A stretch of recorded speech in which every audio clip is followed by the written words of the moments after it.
அச்சம் தவிர்த்து ஆண்மை தவறாமல் ஏறு போல் நடந்து கொடுமையை எதிர்த்து நின்று சரித்திர தேர்ச்சி கொண்டு சாவதற்கு அஞ்சாமல் சீருவோர் சீரி செய்வது துணிந்து செய்து சொல்வது தெளிந்து சொல்லி நெற்றி சுருக்கிடாமல் நேர்பட பேசி நையப்புடைத்து பிணத்தினை போற்றாமல் புதியன விரும்பி பெரிதினும் பெரிது கேட்டு போர்த்தொழில் பழகி மானம் போற்றி ரௌத்திரம் பழகி வீரியம் பெருக்கி வெடிப்புற பேசி வைய தலைமை கொண்டு தமிழாலும் தமிழுக்காகவும் வாழ்ந்தானே ஒருவன்.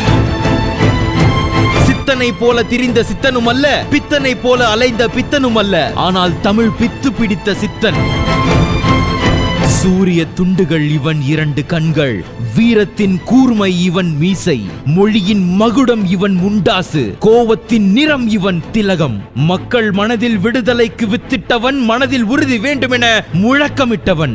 நான் வீழ்வேன் என்று நினைத்தாயோ என்று கர்ஜித்தவன், செங்கோலை வீழ்த்த எழுதுகோலுக்கு சக்தி கொடுத்தவன், திண்ணிய நெஞ்சம் வேண்டும் என தினம் தினம் சொன்னவன், மோகத்தை கொன்றுவிடு இல்லை என்றால் மூச்சை நிறுத்திவிடு என்று எச்சரித்தவன், சாதி எனும் சாவுக்கு சவுக்கடி தந்தவன், சறுக்கி விழும் மனிதனுக்கு சரித்திரமே நீதான் என்றவன், சொல்லிச் சென்றவர்கள் மத்தியில் சொல்லிச் செய்தவன்.